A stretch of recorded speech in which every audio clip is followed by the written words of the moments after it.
Hello everyone, welcome to uranium Guruji. तो आज हम लोग 20 दिसंबर से बनने वाले करंट अफेयर को यहाँ पर डिस्कस करेंगे। और करंट अफेयर और जीके की तड़का वाली सीरीज में हम लोग करेंगे। जीके में क्या चल रहा है हमारा, तो बौद्ध धर्म यानी हिस्ट्री से मैंने क्वेश्चन ले रखे हैं, उसमें ये करेंगे।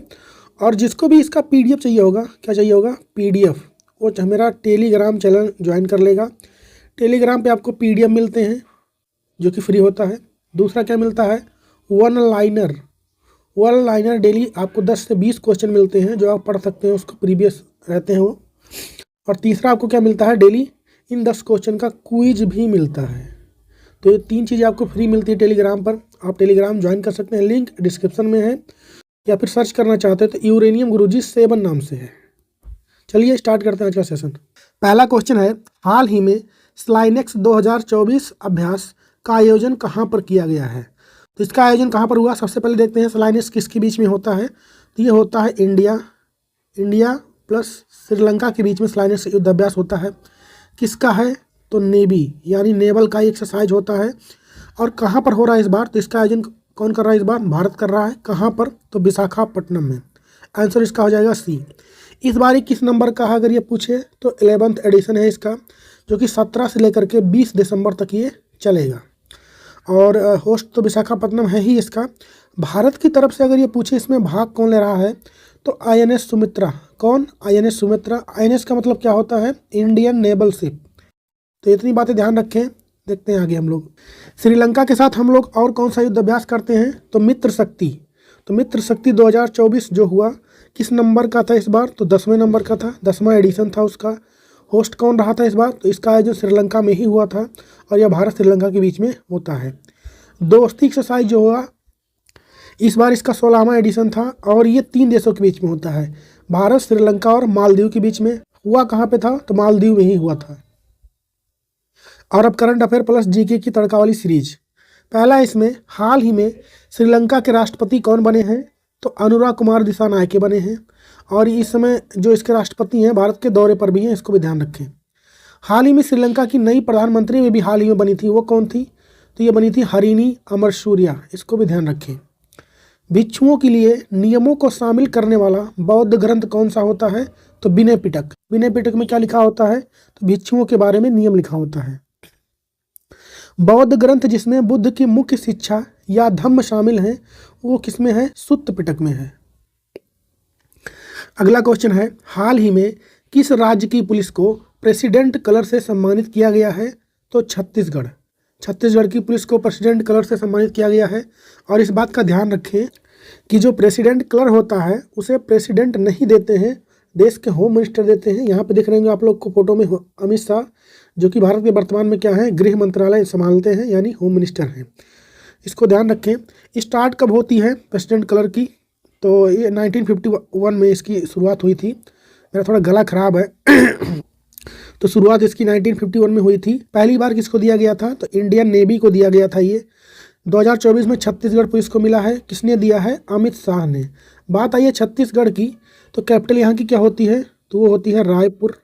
यहाँ के सीएम कौन है, तो वो है विष्णु देव साय हैं। और गवर्नर अगर पूछे यहाँ के कौन है, तो वो है रमन डेका। कौन है, रमन डेका है। और अगर पूछे कि छत्तीसगढ़ का फॉर्मेशन कब हुआ था, तो यह हुआ था 1 नवंबर 2000 को। इसको भी ध्यान रखना है आप लोग को। अगला है, इकोनॉमिक्स यानी अर्थशास्त्र में किसको नोबेल प्राइज मिला था 2024 में, तो अमेरिकी अर्थशास्त्री डेरेन असीमोग्लो, साइमन जॉनसन और जेम्स ए रॉबिन्सन, 3 लोगों को मिला था इकोनॉमिक्स में। शांति का नोबेल प्राइज किसे मिला था, तो निहोन हिडानक्यो को मिला था। किसको, निहोन हिडानक्यो को मिला था 2024 में। पीस यानी शांति वाला। नोबेल प्राइज से रिलेटेड कुछ स्टैटिक बातें भी जान लें आप लोग कि इसकी शुरुआत कब हुई थी, तो 1901 में अल्फ्रेड नोबेल, जो कि डायनामाइट की खोज किया था, उनके पुण्यतिथि पर इसको दिया जाता है। इसमें जो होता है कुल 6 फील्ड में दिया जाता है। और एक फील्ड जो इकोनॉमिक्स वाला होता है, इसको 1969 में शुरू किया गया था, इसको ध्यान रखें। सारे जो नोबेल प्राइज होते हैं वो कहाँ पे दिए जाते हैं, स्वीडन में दिए जाते हैं। कहाँ पर, तो स्वीडन में दिए जाते हैं, ठीक है। लेकिन पीस वाला जो होता है यानी शांति वाला जो होता है, इसको दिया जाता है ओस्लो में। कहाँ पे दिया जाता है, ओस्लो में। इसको भी ध्यान रखें। जातक कथाएं संबंधित हैं किससे? तो बौद्ध धर्म से इनका संबंध है। अभिधर्म कोश एक प्राचीन बौद्ध ग्रंथ होता है, इसको ध्यान रखें। अगला क्वेश्चन है, उत्तराखंड में आयोजित होने वाले 38 नंबर के राष्ट्रीय खेलों का शुभंकर क्या है? तो उसका शुभंकर है इस बार मौली। क्या है? मौली। किससे प्रेरित है ये? तो मोनाल। मोनाल जो है उत्तराखंड का स्टेट बर्ड है, उसी से नाम लिया गया है मौली करके। इस थीम होने वाला है। ये राष्ट्रीय गेम पहले होने वाले थे 2024 में ही, पर ये 2025 में अब होगा 28 जनवरी से लेकर के 14 फरवरी तक, इसको ध्यान रखना है। होस्ट इस बार उत्तराखंड है। होस्ट कौन है? उत्तराखंड है। इस बार 38 नंबर का है ये। मैस्कॉट क्या है? तो वह है मौली। मोनाल उत्तराखंड का राजकीय पक्षी से प्रेरित है। एंथम इस बार का क्या है? ध्यान कर रखना, एंथम क्या है? संकल्प से शिखर तक, ये इसका थीम हो जाएगा। 37 नंबर का नेशनल गेम की बात करेंगे तो उसका होस्ट गोवा रहा था, मैस्कॉट मोगा रहा था, और टॉप पे कौन रहा था? महाराष्ट्र रहा था। उत्तराखंड की बात आई है तो सीएम वहाँ के कौन है? पुष्कर धामी यहाँ फोटो में दिख रहे हैं। गवर्नर कौन है वहाँ के? तो गुरमीत सिंह हैं।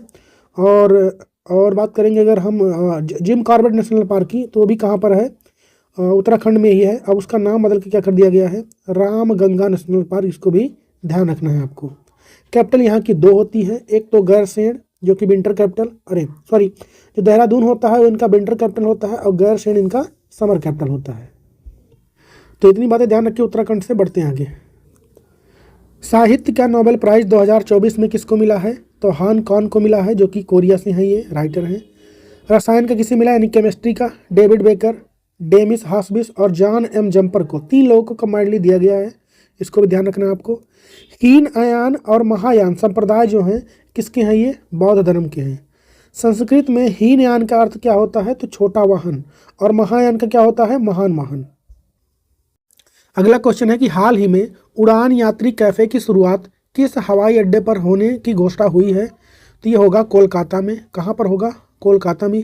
ये उड़ान यात्री कैफ़े है क्या, अगर ये पूछे तो ये एयरपोर्ट पे जो सामान मिलते हैं वो काफ़ी महंगे मिलते हैं, तो उसको सस्ता मिल पाए लोगों को, ये इसका उद्देश्य है।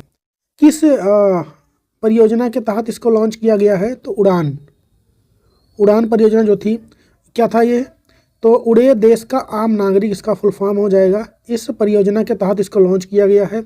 इस परियोजना की शुरुआत कब हुई थी? तो 27 अप्रैल 2017 में इसकी शुरुआत हुई थी, इसको भी ध्यान रखें। केंद्र सरकार ने उड़ान योजना के तहत इसको कोलकाता एयरपोर्ट पर शुरू किया है, और इसको उड्डयन मंत्री जो वर्तमान में हैं राम मोहन नायडू द्वारा शुरू किया गया, इसको भी ध्यान रखना है। 2024 में मेडिसिन की फील्ड में किसको मिला नोबेल प्राइज? तो विक्टर एम्ब्रोस और गैरी रुआकुम को मिला है। फिजिक्स यानी भौतिकी में किसको मिला है? तो जॉन हाफील्ड और जेफरी ई हिंटन को मिला है। संस्कृत में महायान का अर्थ क्या होता है? महान वाहन। और गौतम बुद्ध का जन्म कहाँ पर हुआ था? तो नेपाल के लुम्बिनी में हुआ था। नेक्स्ट क्वेश्चन है कि हाल ही में देश का पहला डायबिटीज बायो बैंक कहाँ पर स्थापित किया गया है? तो ये हुआ है चेन्नई में। कहाँ पर हुआ है? चेन्नई में हुआ है। क्या होता है बायो बैंक? तो यह एक ऐसी सुविधा है जहां बायो सैंपल्स जैसे ब्लड, यूरिन और अन्य जैविक पदार्थों को लंबे समय तक सुरक्षित रखा जा सकता है। और इसकी शुरुआत किसने किया है? तो ICMR ने किया है, Indian council of medical research ने। और देश का पहला डायबिटीज बायो बैंक ये होने वाला है चेन्नई में, इसको भी ध्यान रखें आप लोग। इसका उद्देश्य क्या है? तो डायबिटीज़ के बारे में और अधिक रिसर्च करना, ताकि भविष्य में इफेक्टिव ट्रीटमेंट यहाँ पर विकसित कर सकें। अगर डायबिटीज़ बीमारी की बात करें तो कैसे फैलता है? तो एक ऐसी बीमारी है जिसमें शरीर में इंसुलिन का प्रॉपर इस्तेमाल नहीं कर पाता है और इंसुलिन का प्रोडक्शन कम हो जाता है। इससे ब्लड में शुगर की मात्रा बढ़ने लगती है। इंसुलिन क्या होता है? तो एक हार्मोन होता है जो कि शरीर में शर्करा यानी ग्लूकोज को मेंटेन करता है। ठीक है, इसको भी ध्यान रखना है। अगर ये पूछे कि इंसुलिन निकलता कहाँ है? तो पेनक्रियास से निकलता है, इसको भी ध्यान रखें। जल जगार महोत्सव का आयोजन कहाँ पर हुआ है? तो छत्तीसगढ़ के धमतरी में हुआ है।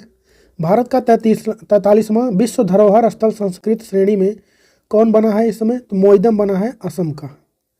अग्नि उपदेश के नाम से जाना जाने वाला गौतम बुद्ध का उपदेश कौन सा था? तो अदित परियेसुत था। गौतम बुद्ध के दूसरे उपदेश का उल्लेख किया गया है किसमें? तो अनंत लखन सूत्र में। अगला है कि हाल ही में केंद्र सरकार ने अंतर्देशीय जल मार्गों को बढ़ावा देने के लिए जलवाहक की शुरुआत कहाँ पर किया है? तो ये हुआ है कोलकाता में। कहाँ पर हुआ है? पश्चिम बंगाल के कोलकाता में हुआ है। लॉन्च किसने किया इसको? तो बंदरगाह और जहाज रानी मंत्रालय के जो मंत्री हैं सर्बानंद सोनोवाल, इन्होंने किया है। यहाँ फोटो में दिख रहे हैं आपको ये। और अगर नेशनल वाटरवे 1 की बात करें तो गंगा रिवर पर बना है, और नेशनल वाटरवे 2 ब्रह्मपुत्र रिवर पर बना है। वैश्विक मीथेन उत्सर्जन को ट्रैक करने के लिए मीथेन सैट उपग्रह किसने लॉन्च किया है? इसको लॉन्च किया है एलन मस्क की कंपनी स्पेस एक्स ने। रणजी ट्रॉफी 2024 किसने जीता है? तो इसको जीता है मुंबई ने। किसने जीता है? मुंबई ने। गौतम बुद्ध के निजी चिकित्सक कौन थे? चिकित्सक थे कौन? तो वो थे जीवक। कौन थे? जीवक थे।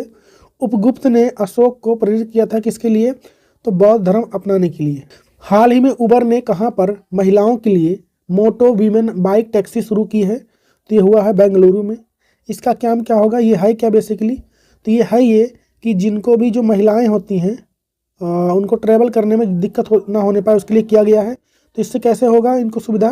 तो जो भी महिला ड्राइवर हैं जो ओला उबेर चलाती हैं उनसे, और जो पैसेंजर महिलाएं हैं उनसे कनेक्ट करने का काम इसका रहने वाला है। इसको ध्यान रखें आप लोग।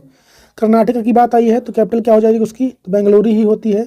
ISRO Indian space research organisation का हेडक्वार्टर आपको कहाँ देखने को मिलेगा? तो यहीं पर मिलेगा, बेंगलोर में। और इसका फॉर्मेशन कब हुआ था? 1 नवंबर 1956 को हुआ था। यहाँ पे सीएम कौन है? तो सिद्धारमैया है वर्तमान में, और गवर्नर है थावरचंद गहलोत। हाल ही में आसियान भारत शिखर सम्मेलन 2024 का आयोजन कहाँ पर हुआ है? लाओस में। और हाल ही में राष्ट्रीय समुद्री विरासत परिसर कहाँ पर स्थापित किया जाएगा? तो ये होगा लोथल के, गुजरात में। कनिष्क का दरबारी चिकित्सक था क्या? तो उसका नाम था चरक। और बोध गया, कुशीनगर, सारनाथ तीर्थ स्थल हैं किसके? तो बौद्ध धर्म के। अगला क्वेश्चन है कि हाल ही में किस भारतीय क्रिकेटर ने अंतर्राष्ट्रीय क्रिकेट से संन्यास ले लिया है? तो वो है रविचंद्रन अश्विन। इन्होंने अभी हाल ही में संन्यास की घोषणा की है। अगर इनकी उपलब्धियों की बात करें तो भारत के सबसे हाईएस्ट विकेट टेकर हैं ये। टेस्ट में दूसरे नंबर पर हैं, लेकिन पहले नंबर पे कौन है? तो अनिल कुंबले हैं, जो कि इन्होंने टेस्ट में 619 विकेट लिए थे। और दूसरे नंबर पे कौन है? तो रविचंद्रन अश्विन है। इन्होंने कुल 537 विकेट लिए हैं। ये भारत के राइट आर्म ऑफ स्पिनर गेंदबाज हैं। और इस साल कितने लोगों ने और संन्यास लिया है? तो शिखर धवन, दिनेश कार्तिक, केदार जाधव और रिद्धिमान साहा ने भी संन्यास लिया है 2024 में। इसको भी ध्यान रखें। अगला है कि हाल ही में कोलंबिया भारत के साथ फिल्म उद्योग में साझेदारी करने वाला किस नंबर का देश बन गया है? तो ये 17वें नंबर का बन गया है। सशस्त्र बल चिकित्सा सेवा महानिदेशक का पदभार संभालने वाली पहली भारतीय अधिकारी कौन बनी है? तो ये बनी है आरती सरीन। और बोधिसत्व की अवधारणा संबंधित है किससे? तो महायान बौद्ध धर्म से। बौद्ध धर्म की संस्कृति जानी जाती है अपने तांत्रिक अनुष्ठान वज्रयान के लिए। अगला क्वेश्चन है कि हाल ही में किसने ऑनलाइन सुरक्षा पर पहली बार आचार संहिता को लागू किया है? कोड ऑफ कंडक्ट जिसे हम लोग बोलते हैं, तो ऐसा किया है ब्रिटेन ने। यूनाइटेड किंगडम यानी ब्रिटेन की बात करेंगे, इसमें कौन कौन से देश आते हैं? तो इंग्लैंड, स्कॉटलैंड, वेल्स और नॉर्थ आयरलैंड मिला के क्या बनता है? यूनाइटेड किंगडम यानी यूके। कैपिटल इसकी लंदन होती है। करेंसी चलती है पाउंड स्टर्लिंग। और वर्तमान में यहाँ के प्राइम मिनिस्टर हैं कीर स्टारमर। अगला है कि हाल ही में टाइफून कोंगरे में रे ने किस देश में तबाही मचाई है? तो ताइवान में। और हाल ही में सरबाला महोत्सव कहाँ पर मनाया गया? लद्दाख में। बौद्ध धर्म में अभय मुद्रा का प्रतीक किससे है? तो निर्भयता से है, फियरलेसनेस। बौद्ध धर्म में पूजा स्थल को कहा जाता है चैत्य। मेरा आवाज़ थोड़ा साफ नहीं आ रहा होगा 2-3 दिनों से, क्योंकि जुकाम बहुत ज़्यादा है, गला भी खराब है, इसलिए तो कोई नहीं, सही हो जाएगा। अगला है कि हाल ही में अंतर्राष्ट्रीय प्रवासी दिवस कब मनाया गया? तो यह मनाया जाता है 18 दिसंबर को। दुनिया भर में प्रवासियों को योगदान और समाज को आकार देने में उनकी भूमिका का सम्मान करने के लिए 18 दिसंबर को यह मनाया जाता है। और विश्व एड्स दिवस कब मनाया गया इस बार? तो 1 दिसंबर को। और राष्ट्रीय प्रदूषण नियंत्रक दिवस, विश्व कंप्यूटर साक्षरता दिवस और अंतर्राष्ट्रीय गुलामी उन्मूलन दिवस, ये सारे 2 दिसंबर को मनाए जाते हैं। अगला है कि हाल ही में बहुउद्देशीय पोर्ट एल&टी परियोजना का पहला जहाज समर्थक कहाँ पर लॉन्च हुआ है? चेन्नई में। भारतीय साइबर अपराध समन्वय केंद्र का राष्ट्रीय ब्रांड एम्बेसडर किसे बनाया गया है? तो रश्मिका मंधाना को बनाया गया है। चैत्य हो गया, बिहार हो गया, स्तूप हो गया और स्तंभ हो गया, ये किस में शामिल हैं? तो बौद्ध वास्तुकला में, यानी बौद्धिस्ट आर्किटेक्चर। चौथी बौद्ध संगति 72 ईस्वी में कश्मीर के कुंडलबर में आयोजित की गई थी। तो ये इसको किया था कुषाण राजा ने, नाम क्या था उनका, कनिष्क था, इसको ध्यान रखिए। आप लोग कमेंट में बताएंगे कि हाल ही में ईरान ने कौन से सैन्य उपग्रह को प्रक्षेपित किया है, समर-1, फकर-1, बाबर या फिर ऊपर के दोनों। इसका जवाब छापेंगे आप लोग कमेंट में। वीडियो अच्छा लगा तो लाइक शेयर जरूर करें। हम लोग अब करेंगे कल के क्वेश्चंस का क्विक रिवीजन। हाल ही में ईरान ने कौन से सैन्य उपग्रह को प्रक्षेपित किया है, तो समन-1 और फकर-1 को, आंसर डी हो जाएगा। 2024-25 सैयद मुश्ताक अली ट्रॉफी को किसने जीत लिया है, एक क्रिकेट का होता है, जीता है मुंबई ने। हाल ही में किसने मध्य प्रदेश के ग्वालियर में भू विज्ञान संग्रहालय का उद्घाटन किया है, तो भारत के उपराष्ट्रपति जगदीप धनखड़ ने। हाल ही में जॉर्जिया देश के नए राष्ट्रपति कौन बने हैं, तो बने हैं मिखाइल काबेलासीविली। हाल ही में 13वां एडमिरल कप 2024 किसने जीत लिया है, तो रसिया ने। हाल ही में इंटरनेशनल सोलर अलायंस का 105 नंबर का देश कौन बना है, तो Armenia. Desert knight air combat exercise में भारत के साथ किन देशों ने भाग लिया है, फ्रांस और यूएई। और 10वां अंतर्राष्ट्रीय वन महोत्सव कहाँ पर स्टार्ट हुआ है, तो मध्य प्रदेश में। और 2025 के महाकुंभ मेले के दौरान भक्तों की मदद के लिए पीएम द्वारा लॉन्च किए गए चैटबॉट का नाम क्या है, कुंभ सहायता। और हाल ही में चक्रवात चीडो ने किस देश में तबाही मचाई है, तो मोजाम्बिक। तो यहाँ पर कंप्लीट हो गया आज के डेली करंट अफेयर का सेशन। मेरा थोड़ा गला खराब इसलिए आवाज़ आजकल सही नहीं निकल पा रहा है, तो दवा चल रहा है अभी मेरा, सही हो, देखते हैं कब तक हो जाता है। बाकी सेशन कैसा लगा कमेंट में बताइए आप लोग। मिलेंगे कल के वीडियो में, तब तक के लिए जय हिंद।